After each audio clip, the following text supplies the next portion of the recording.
Nigerians cannot afford £15,000 for tuition fee in the UK. Wow, wow, wow, wow. That is what this Yaminu guy actually said. Now, the problem is this guy not being remorseful at one point, and then at the other point, he wants to be remorseful. Even under the phrase life the other day, I noticed he was a little bit sober from the beginning. But when one guy like that, John or whatever his name is, came up and was telling him, "You did the right thing, you did not lie, you're a good guy, you did the right thing," and was even telling him to seek asylum, that was when this guy's feathers became, blown up again. And he started acting somehow. Now, if you look at this guy, you will know that this guy is like one of those that are coming from the trenches. Yes, you know that there are two categories of people that actually jackpot to the UK. You see the ones that are already having money, but they're just tired of this country. They just feel this country is not just good enough for them, and they decide to jackpot, not because they were doing badly in Nigeria. And the ones that are doing really badly in Nigeria, and they feel all they need to do is to borrow and just move because they don't have a job, they don't have anything. I don't even want to categorize this guy in that class because those people are even better than him. This one is from the trenches, like those people that, how do I just put it? Like for him to even think that Nigerians cannot afford £15,000, like to him, he generalized it. It's something that it pains me. It pains my heart because every day I come out here and I tell you people that there is money in Nigeria. You know that some people don't want to believe. Even some people that have jackpot that are in the abroad, they look at Nigerians like we are broke. You see, some people just think that Nigerians are not doing well. Nigeria, as you did, like some people, even people that have jackpot before, that have not stepped their foot in Nigeria for a long time. When they talk about Nigeria, you would think where they lived before they went to that abroad. They think everybody is in that their neighborhood. They think everybody is in that their class. They think everybody is. See, I'm an average Nigerian, but I know people that see they got the cash. Like I know people that hold money, they hold owo, eh, cash, they hold them. Sometimes when we talk about the fact that people that are doing well should not even bother go to this abroad because it's because of things like this, it's because of insults like this.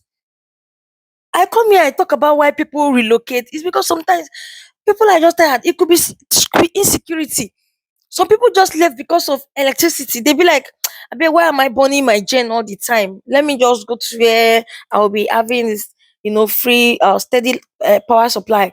And then some people be like, it's because of my kids. I just don't want them to be in this environment. Not because they are broke. So this guy coming out to say this nonsense is so annoying. It's so annoying. And this is to tell you that this is how most Nigerians see themselves. You see some Nigerians abroad, when they talk, you be like, come, where were you before you left this country? Where you be they stay? Where you been they stay before you left this country? And this tells you a lot. When some of them come back home and when you see their background, you be like, no wonder.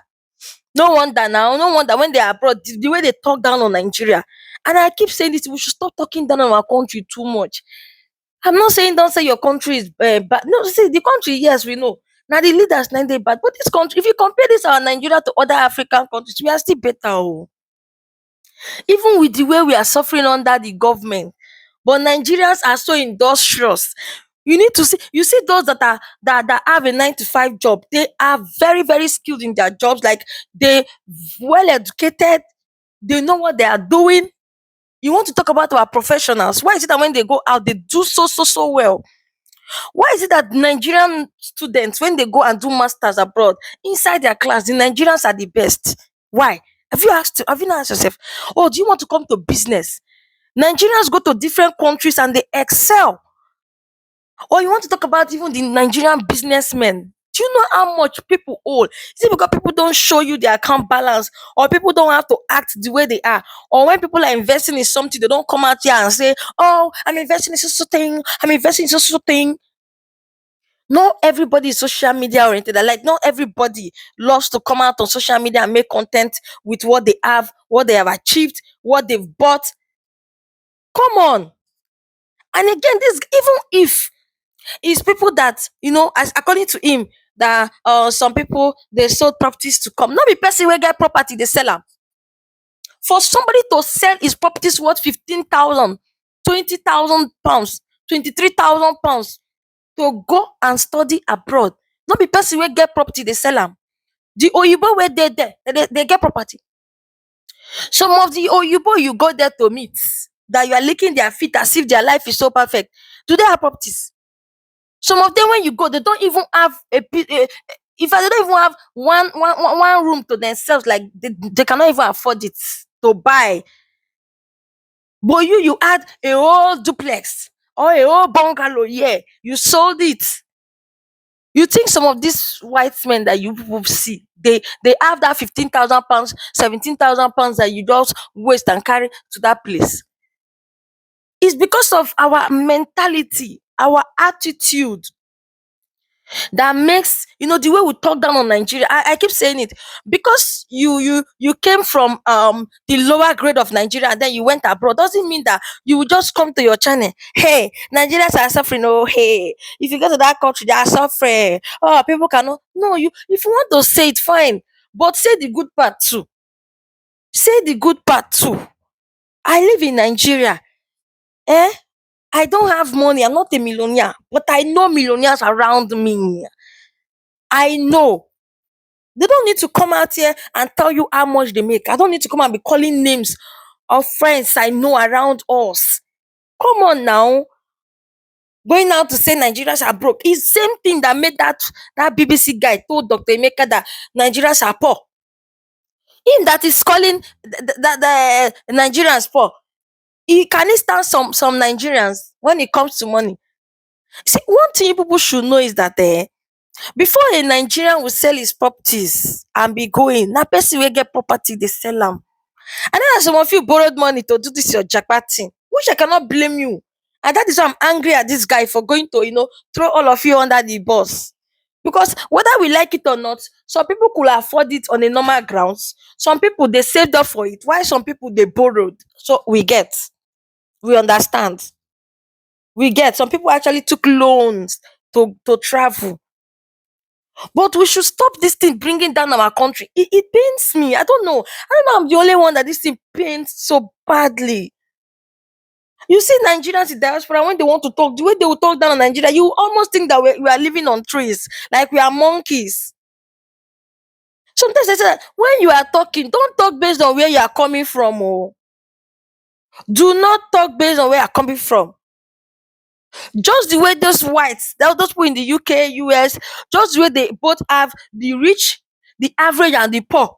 Yes, they also have the poor. Same thing in Nigeria, we have the rich, the average, and the poor. So stop classifying everybody in Nigeria like they are suffering. If you think Nigerians were suffering, do you think that you will see everybody in Nigeria? They will never die finish. Eh? A Nigerian will pack their load and say, I'm not doing it again, and they will go to that place, and people will be looking down on them. Someone that was doing better will even go and be in a situation that is less than the way they were living before in Nigeria. It's not everybody that is broke. That's one thing I want you people to know. And that's one thing I want this you guy to know. Like, definitely, this one is an Olorubruku child. Yes. He's the type they call Olorubruku child on social media. Yes, so Olorubruku. He has come, he has bought things, and he's still going ahead, he's still talking. And the worst part is that he's still tweeting. Okay, you don't finally do apology video, and you are still tweeting up and down. Like, people are still, your tweets are still on Facebook, flying everywhere. That you're not even remorseful. You are not telling people that they don't delete their comments. You are going to screenshot them and send it to BBC. Who told you that BBC cares about you? You think that they care about you? Coming out to bring your country under the bus as if your country is so poor, your country is so broke. If you want to talk about, in fact, 5 poorest countries in Africa, you cannot call Nigeria. Now, when we are even talking about the poorest country, we're not even talking about how well the government is doing. No, we are talking about the individuals inside the country. You cannot you cannot say Nigerians are poor. You can't. This 15,000 pounds might look so big to others. but it's not that big to others to see there is money in this country. Oh, forget that the country is like this. Forget just the politician. We have a lot of businessmen, businesswomen. So stop throwing Nigeria under the bus. This guy, yeah, just that you're lucky you're not in Nigeria. The way they for don't slap you. Just continue to be there. Oh.